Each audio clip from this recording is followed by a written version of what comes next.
preocupaba mucho que llegasen a estar algún día en Sebastopol. La propuesta de derogación de la ley de cooficialidad de las lenguas minoritarias, que fue una decisión totalmente errónea, tan errónea que el presidente Turchinov no la firmó, finalmente, porque se dio cuenta de las consecuencias que podía llegar a tener, pero causó un impacto muy grande. O, por ejemplo, la detención de Mikhail Dobkin, que había sido gobernador de Kharkov, por anunciar que se presentaría a las elecciones y abogar por la federalización de Ucrania. ¿De acuerdo? Todos estos eventos pues, contribuyeron muy poco a calmar las aguas en la propia Crimea. Con respecto a la legalidad de la independencia, pues no hay nada que decir. Desde el punto de vista del derecho internacional es ilegal, pero bueno, yo la verdad es que he hablado con algunos catedráticos incluso de Derecho Internacional Público que dicen que sí que tienen ciertos visos de legalidad, porque cuestionan, entre otras cosas, la cesión bajo un régimen totalitario, el régimen totalitario soviético, de esa dependencia administrativa de Rusia a Ucrania. Lo que sí que es cierto, que mucha gente no lo sabe, el Parlamento de Crimea había declarado la independencia 2 veces, en el año 92 y en el año 94, y fue precisamente la actitud conciliadora del presidente Kuchma la que logró atajar esa crisis y que Crimea permaneciese hasta 2014 como una región autónoma dentro de Ucrania.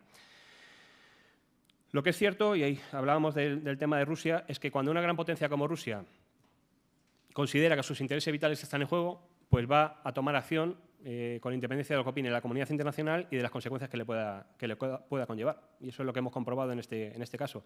Y además lo hace sabiendo que para el otro bando, y esto lo entrecomillo, el valor de lo que está en juego no es tan grande como para Rusia o para Ucrania. Evidentemente, Occidente no iba a ir a la guerra por Crimea. Esto es algo así. De hecho, la reacción occidental inicial fue muy tibia.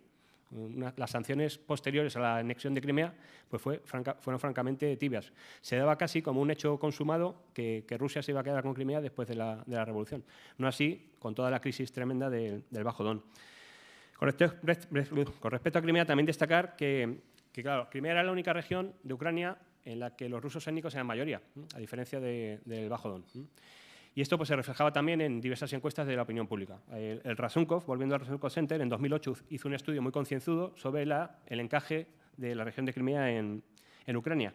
Y los resultados pues, eran bastante sorprendentes, porque el 63,8% de la población deseaba separarse de Ucrania entonces. Pero por etnias eran el 76% de los rusos, el 55% de los ucranianos abogaban por separarse de Ucrania y unirse, ucranianos étnicos, por supuesto, ucranianos eran todos. Abogaban por unirse a Rusia y los únicos que no lo querían eran los tártaros, que solo un 13% buscaba eso. Con lo cual, como vemos, pues existía un caldo de cultivo aquí muy grande que en caso de una gran convulsión geopolítica como la que se produjo con la revolución del Maidán, podía llegar a estallar. Bien, como conclusión, pues mencionar lo que ya he dicho, que en el caso de Rusia el valor de Crimea en todos los aspectos, por los recursos energéticos que rodean a la península, por el simbolismo de Crimea y de la ciudad de Sebastopol, todo el simbolismo histórico que conocemos, por el hecho de que la población era mayoritariamente rusos étnicos, va a hacer que hizo en su momento que ocupase con las tropas que ya estaban allí desplegadas el territorio y se anexionase inmediatamente después del referéndum el territorio, a pesar de cualquier consecuencia de la comunidad internacional hacia esa decisión, y que además supone y que es irreversible, al menos así lo veo yo. No sé, lo podemos abordar luego en el debate, pero creo que es algo totalmente irreversible y que además supone un salto cualitativo muy grande con respecto a otros conflictos congelados del espacio postsoviético. Durante décadas ya, tanto los surosetas, por ejemplo, como los abjasios, sobre todo los surosetas, han pedido su anexión, su incorporación a la Federación de Rusia, y Rusia siempre se ha negado. Bueno, esto lo que nos viene es nuevamente a corroborar que Crimea era algo mucho más importante para Rusia que lo que pueda ser cualquier otra región rebelde o estado independiente de facto del espacio postsoviético. Y sin más, pues estaré encantado de dialogar con ustedes en el coloquio posterior. Muchas gracias. Muchas gracias, Paco. Pedro, es tu turno. Sí. Bueno, buenas tardes. Yo voy a ser muy breve. Bueno, no sé si alguno de vosotros conocíais esta editorial. Llevamos 15 años publicando libros, pero fundamentalmente nos hemos dedicado a estudios académicos en el campo de la comunicación, de la comunicología, periodismo, libros básicamente universitarios y académicos. Y este título, digamos que es la primera incursión en las relaciones internacionales, ¿no? Yo estoy muy contento con la edición de este libro. Ha costado mucho trabajo, 2 años de dolores de cabeza, de revisiones de textos. Yo comento ahí en unas notas que hago en una nota del editor. Bueno, cuando Rusia se anexionó Crimea, pues hablamos y yo conocía a Rubén, bueno, pues por otras vías, que ahora os comentaré, porque tienen su curiosidad, y le propuse, oye, Rubén, tú que eres experto en el tema de Ucrania, vamos a recuperar 3, 4, 5 artículos y sacar una breve guía, un pequeño libro que, ante el aluvión de noticias que había sobre lo que estaba ocurriendo en Crimea, yo echaba en falta claridad. O sea, era todo... era un caos, ¿no? Y digo, bueno, vamos a poner algo en orden. Con algunos periodistas, amigos, pues se lo comentaba y me decían, oye, pues sería interesante un pequeño libro a modo de guía que a los propios comunicadores les sirviese para saber de qué estaban hablando y cómo enfocar el tema, ¿no? Bueno, ocurrió que desde que hablamos, pues al tiempo pues estalló la guerra y había que, obviamente, revisar y actualizar un montón de cosas. Y fue pasando el tiempo y nos encontramos en septiembre, octubre del 2015 y, bueno, hasta que no tuvimos todos los textos ya cerrados y el proceso de lectura final, maquetación, revisiones, pues, bueno, se ha ido alargando y la verdad que llegué a dudar que fuéramos a llegar a la Feria del Libro de Madrid después de 2 años poniendo fechas tope, ¿no? Bueno, nada, simplemente... Bueno, este libro salió también, lo hemos publicado nosotros, en caso de casualidad, ¿no? Yo conocí a Rubén gracias a un profesor de la Universidad Lomonosov que se puso en contacto conmigo para publicar un libro sobre temas de comunicación y, bueno, había una serie de problemas puramente editoriales de cómo... de la traducción, nos habían pasado una especie de traducción, digo especie de traducción porque aquello obviamente no era español, era una cosa bastante complicada y hablé con Pashentsev y me habló de Rubén, ¿no? Me dijo, conozco una persona en España que, bueno, que es un buen elemento desde el punto de vista académico y ahí empezamos a hablar.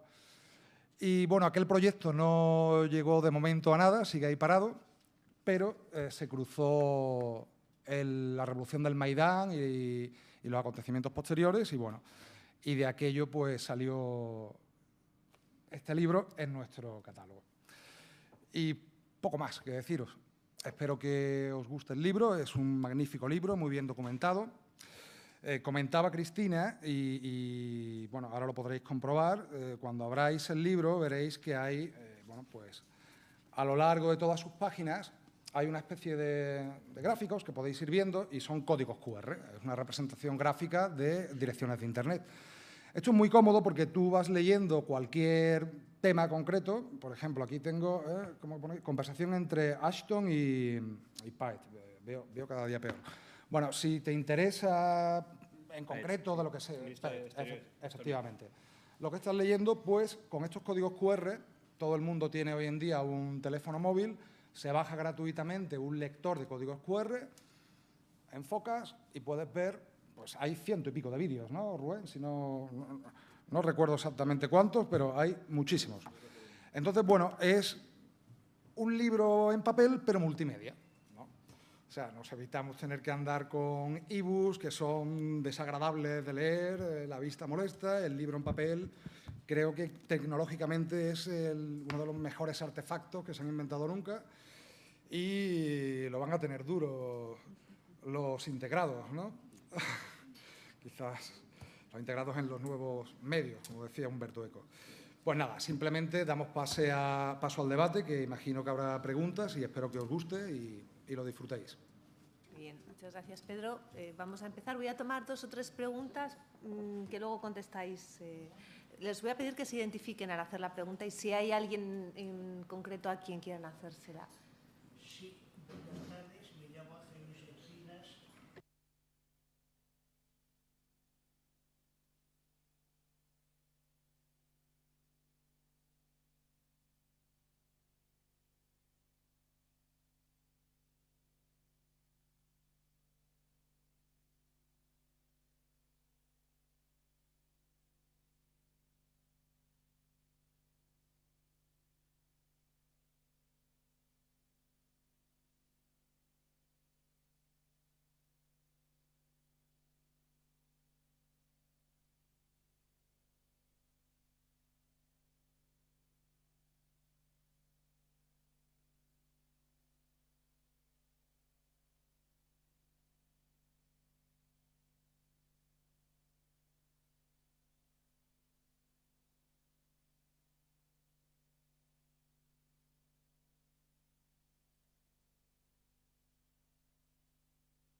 Había otra pregunta más aquí y luego vamos a tomar una aquí.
Y en Minsk no estaba el presidente del Consejo Europeo, estaba la canciller Merkel y el presidente Hollande. ¿Por qué?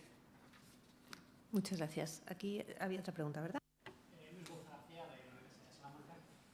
Me sumo a las felicitaciones y al interés por leer el libro. Yo tenía una pregunta y un comentario por comenzar un poco el debate entre los intervinientes y con la mesa. La pregunta, hemos matado ya varias veces al final de la historia, creo que Ucrania evidentemente lo vuelve a confirmar, pero desde la perspectiva europea yo creo que conviene que tengamos una perspectiva, y no es por discutir el interés de los estudios de área, pero creo que es muy interesante que miremos lo que ha sucedido en el este de Europa y en el Cáucaso en combinación con la primavera árabe. Desde la perspectiva europea es toda la periferia del mundo europeo la que está en un proceso de revolución, es decir, ha vuelto esa especie de fantasma de la historia que son las revoluciones, ¿no? Ya que las guerras las habíamos arreglado pasado. La pregunta tiene que ver con esto, ¿no? Si el libro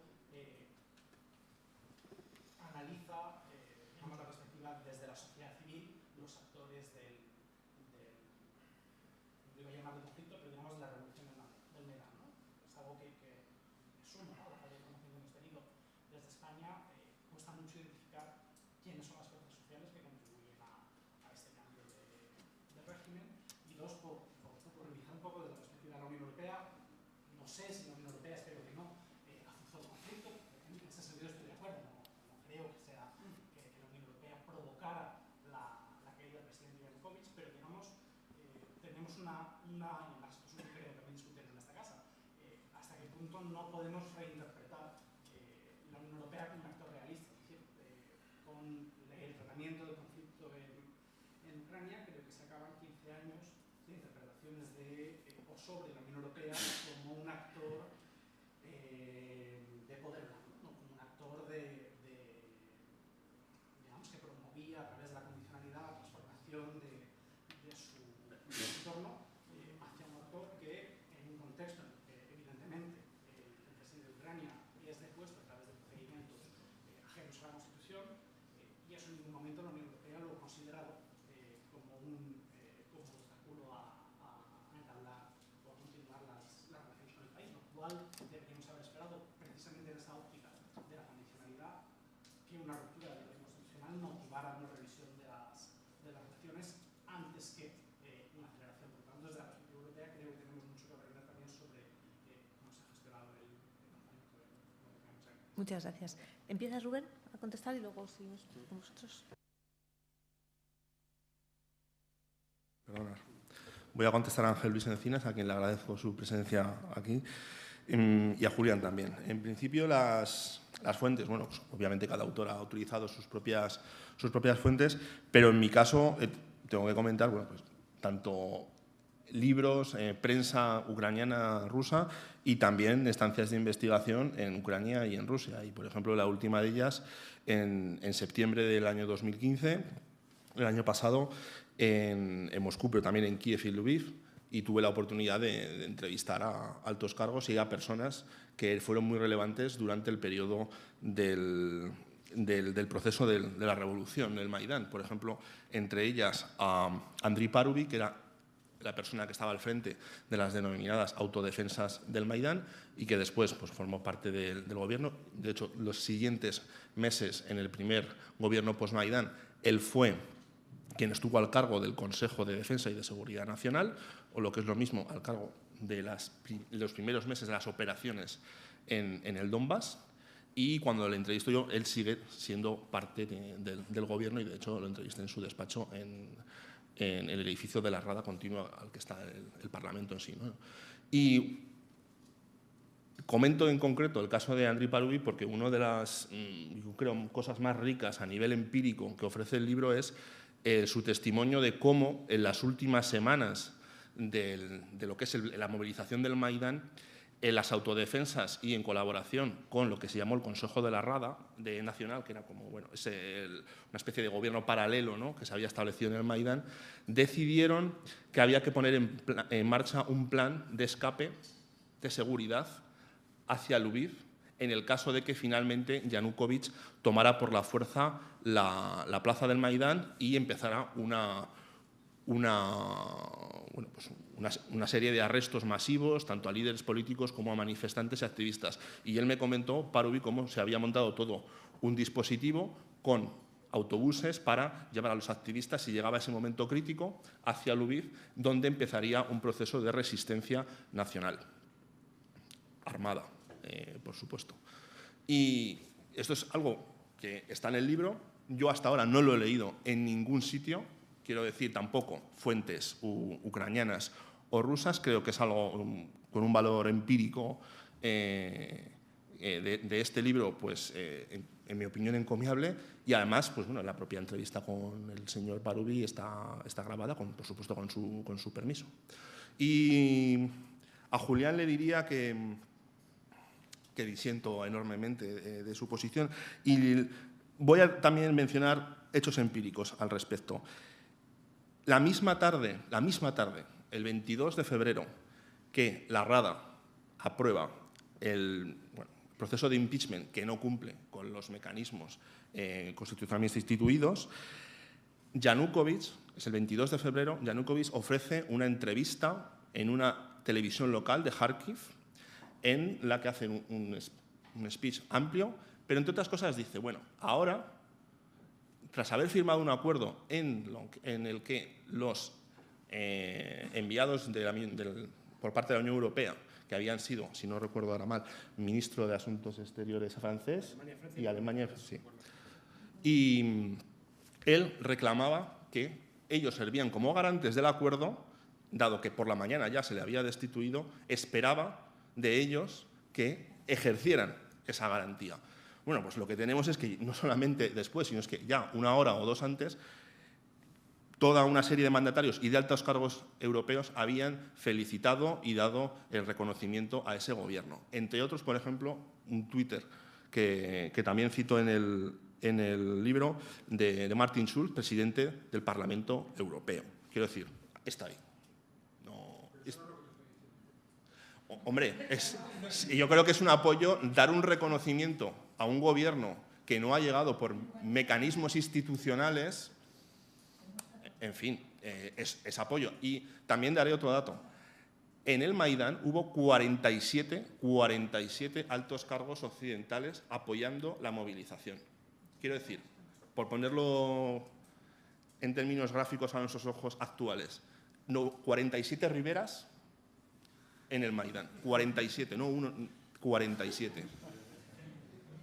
Yo creo que sí, que hubo una imprudencia, porque insisto, era una movilización legítima, con un gran apoyo popular y social, pero que a partir de un momento dado incorpora un repertorio de violencia en su forma de protesta que debió haber sido denunciado. Con esto. Javier, ¿quieres añadir algo? Sí, pues nada, brevemente.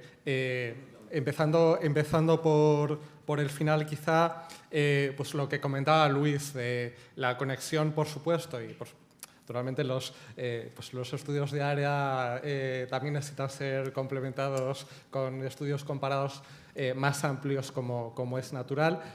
Hay un ciclo de protesta popular más amplio que, por supuesto, podemos poner que podría empezar con las revueltas árabes, después se entronca, salvando todas las distancias, porque hablamos de protesta en un sentido muy amplio. Después se entronca, primero con el 15M en España, después con Occupy en los países anglosajones, y luego, pues en cierto modo, esto es la última de una serie de protestas cívicas populares en otros países. El primer Maidán, antes de ese giro hacia la violencia al que se ha referido Rubén, que para mí es evidente y para todos los periodistas también, que hemos seguido el conflicto día tras día, hemos visto las imágenes, la propia configuración física de la plaza fue cambiando, las banderas, etcétera, fueron cambiando. El Maidán del principio, con banderas de la Unión Europea, no era el mismo del final, donde ya no solo había banderas de la Unión Europea, sino banderas ultranacionalistas ucranianas, esto también hay que decirlo. Pues ese primer Maidán tiene unas reclamaciones pues, que son bastante similares para mí a otro tipo de protestas típicas, pues incluso a las que hemos tenido en escenarios más cercanos, contra la corrupción, contra una élite política oligárquica aliada con los poderes financieros que no representa a esos ciudadanos que protestan, etc. ¿Cuál es el problema? Que esa pues, protesta inicial, muy justificada para mí, aunque yo no puedo tomar partido porque, para empezar, no soy ciudadano ucraniano y soy muy respetuoso con las posiciones que adopten los ucranianos sobre su propio país. Pero, naturalmente, no nos faltaban razones en un sistema corrupto de arriba abajo y dominado por oligarcas independientes del control y de la rendición de cuentas ante los ciudadanos, un sistema que, por otra parte, no ha desaparecido, por desgracia, tras el Maidán. Ese ciclo creo que está ahí, pero creo que no explica lo que ocurrió, la deriva del Maidán, con otros factores propiamente locales, como el nacionalismo de base étnica, la reacción ante la injerencia de Rusia, que también existía desde hacía mucho tiempo, etc., ¿no? O sea, habría una combinación de factores más amplios y locales. Fin de la interpretación de la Unión Europea como poder blando.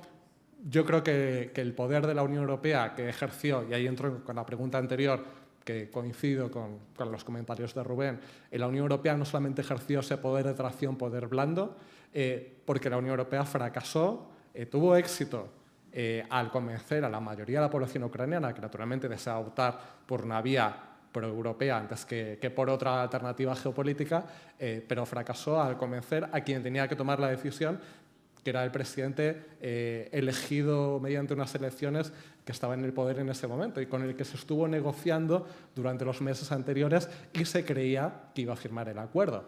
Claro, esa negociación anterior también supone pues, considerar al otro como un actor y un interlocutor legítimo, ¿no? En el momento en que la Unión Europea ve que ese actor, Yanukovych, no firma lo que Occidente, en cierto modo, quería, y piensa que si triunfa la revolución del Euromaidán, el país puede dar ese giro que no ha conseguido mediante la negociación, pues para mí la Unión Europea, quizá no la Unión Europea, yo hablaría más bien de los países occidentales, porque el papel de Estados Unidos sin duda arrastra a una Unión Europea, que ahí coincido, que la Unión Europea se ha movido entre intentar apagar el fuego, pero también se ha visto quizá arrastrada por otro tipo de dinámicas. Pues se pensó que lo que no se había conseguido en la negociación con Yanukovych se podía conseguir si esa revolución finalmente llegaba al poder. Que naturalmente no quiere decir que la revolución la organizara Occidente, ni Estados Unidos, ni la Unión Europea. Pero en cierto modo, se dejó hacer y se justificó y se fomentó y se reconoció con excesiva precipitación desde mi punto de vista, sin pensar en las represalias que otro actor podía tomar. Naturalmente no legitima las represalias que tomó Rusia, que por supuesto fueron ilegales, ilegítimas, etc. Pero había que haber tomado alguna medida para evitar que Rusia hiciera lo que finalmente hizo, ¿no? Algún tipo de disuasión, y si no disuasión, represalia hacia Rusia para que se retirara de Crimea, algo que no hemos podido hacer. Sí, muy rápidamente. Con respecto a la cobertura, bueno, simplemente comentar que yo no tengo tanta experiencia de campo, digamos, como mis compañeros, pero sí que es cierto que he tenido la oportunidad, tanto por la faceta, aparte del trabajo académico en sí, que eso lo puede hacer cualquiera desde España, por la faceta de militar, de visitar en 2008, en la época naranja, muchas unidades militares, altos cargos del Ministerio de Defensa, del Ministerio de Exteriores, donde daban una visión, pues la que imperaba en aquel momento. Y posteriormente participar varias veces en el diálogo estratégico hispano-ucraniano, que el último se celebró en Madrid, estuvo el señor embajador presente entre el INCIPE, un think tank español, y el Razumkov Center de Ucrania, donde se producían unos debates pues, muy interesantes desde el punto de vista de la seguridad, precisamente porque se estaba intentando definir esa política cambiante y avanzar hacia el rumbo de la integración europea. Y ya enlazo con el tema de la Unión Europea. Bueno, yo creo, siempre cuando se habla del presidente Yanukovych como prorruso, realmente él fue el que estuvo más cerca de firmar el acuerdo de asociación y comercio. Estuvo mucho más cerca que el presidente Yushchenko, sin ningún género de dudas. La Unión Europea, bueno, vamos a empezar porque la Unión Europea no es un actor único, eso ya de entrada. Al final los que son los importantes son los grandes pesos pesados y, de hecho, como comentaba alguno de los, creo que tú, que has preguntado, no es el presidente de la Comisión o el presidente del Consejo el que se desplaza a Kiev, es el ministro de Exteriores de Alemania, el ministro de Exteriores de Polonia y el de Francia. Pero sí, en conjunto, bueno, una cosa que se ha mencionado antes es que esta crisis, lo más triste para mí es que muchas veces se podía haber evitado en distintas etapas, y una de ellas fue cuando el presidente Yanukovych, que eso es una mentira que se cuenta. Hay algunos que dicen, no, él se negó y descartó por completo ya la firma del acuerdo, en ningún momento. Eso no es cierto. Y si acudimos a las fuentes ucranianas de aquel entonces, incluso de la oposición liberal, lo que dijo el presidente Yanukovych es que no podía firmar esas condiciones, que quería seguir negociándolo y, además, con una negociación a tres bandas, Unión Europea, Ucrania y Rusia, porque veía que por las características económicas del país y por las consecuencias comerciales, sobre todo, que conllevaría la firma del acuerdo con la Unión Europea, que sería devastador para la economía ucraniana. Y también destacar, a finales de enero, cuando se habían producido las primeras muertes, hubo una minicumbre entre la Unión Europea y Rusia, en un ambiente ya de muchísima tensión, y el presidente de la Comisión, clarísimamente, deslegitimó al presidente Yanukovych para utilizar la fuerza policial en reprimir las protestas, además con amenazas serias de... Bueno, si esto lo comparamos con la posterior legitimación de las autoridades resultantes del Maidán, incluso la aprobación, decir, bueno, tiene todo el derecho a utilizar ya no la fuerza policial, sino la fuerza militar para restaurar el orden ante las revueltas del sureste, pues es una postura bastante clara de apoyo, en mi opinión.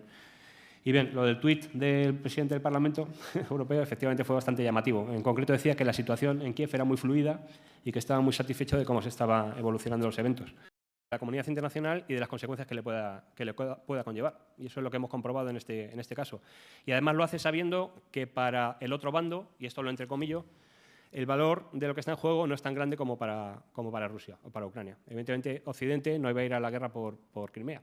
Esto es algo así. De hecho, la reacción occidental inicial fue muy tibia. Las sanciones posteriores a la anexión de Crimea pues fueron francamente tibias. Se daba casi como un hecho consumado que Rusia se iba a quedar con Crimea después de la revolución. No así con toda la crisis tremenda del Bajo Don. Con respecto a Crimea, también destacar que claro, Crimea era la única región de Ucrania en la que los rusos étnicos eran mayoría, a diferencia del Bajo Don. Y esto pues, se reflejaba también en diversas encuestas de la opinión pública. El Razumkov, volviendo al Razumkov Center, en 2008 hizo un estudio muy concienzudo sobre el encaje de la región de Crimea en Ucrania. Y los resultados pues, eran bastante sorprendentes, porque el 63,8% de la población deseaba separarse de Ucrania entonces. Pero por etnias eran el 76% de los rusos, el 55% de los ucranianos abogaban por separarse de Ucrania y unirse, ucranianos étnicos, por supuesto, ucranianos eran todos. Abogaban por unirse a Rusia y los únicos que no lo querían eran los tártaros, que solo un 13% buscaba eso. Con lo cual, como vemos, pues existía un caldo de cultivo que preocupaba mucho que llegasen a estar algún día en Sebastopol. La propuesta de derogación de la ley de cooficialidad de las lenguas minoritarias, que fue una decisión totalmente errónea, tan errónea que el presidente Turchinov no la firmó, finalmente, porque se dio cuenta de las consecuencias que podía llegar a tener, pero causó un impacto muy grande. O, por ejemplo, la detención de Mikhail Dobkin, que había sido gobernador de Kharkov, por anunciar que se presentaría a las elecciones y abogar por la federalización de Ucrania. ¿De acuerdo? Todos estos eventos pues, contribuyeron muy poco a calmar las aguas en la propia Crimea.